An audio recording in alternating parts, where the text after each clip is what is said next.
Dahil papalapit na ang Kapaskuhan, nakatakdang ilabas ang DTI sa susunod na buwan ang presyo ng Noche Buena products. Pero kahit wala pa ang naturang price guide, una nang nag-anunsyo ang manufacturers na magkakaroon ng taas presyo sa hamon. May balitang A to Z si Giselle Simon.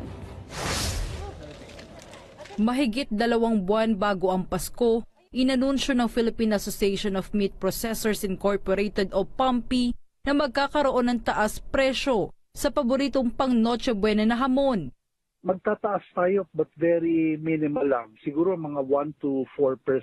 Yung mga value brands natin, yung mga economy hams na tinatawag, yun yung mas maliit ang mga price adjustment. Ayon sa grupo, tumaas na rin kasi ang raw materials at gasto sa produksyon tulad ng presyo ng langis na gamit sa pag-deliver ng mga produkto. Yung interest rates nananatili pa rin mataas. Tapos yung mahinang piso kontra sa dolyar, no? Yung forex natin, factor din yan kasi marami sa mga materialis natin, hindi lang karne, imported. So apektado din yan.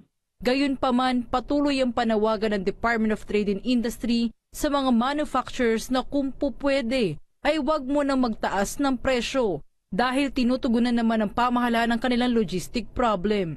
Mataas yung logistics cost, for example, no? So super happy tayo that, when the President signed EO 41, ito po yung manufacturers, logistics providers, ito kasi talagang tinanggal yung mga pass-through fees. So yun yung sinasabi lagi ni Secretary Pascual, we will help industry to lower down their operating costs. Kaugnay nito, ayon sa ahensya, nakatakda na silang maglabas ng price guide para sa Noche Buena products sa susunod na buwan. Maglalabas kami ng Noche Buena Guide. Wag na muna ngayon, we will get back to you on that.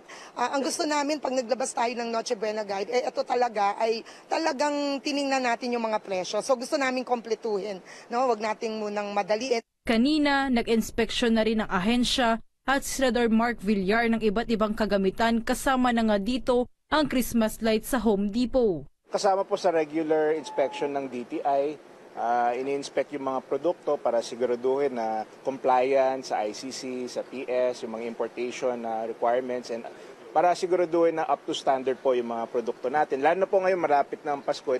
Paalala ng DTI, bago bumili ng Christmas lights, dapat natignan muna kung mayroong import commodity clearance stickers na patunay na dumaan ito sa certification process. Apela naman ang ahensya sa mga mamimili, oras na makakita ng fake o substandard na produkto ay agad na magsumbong sa kinauukulan.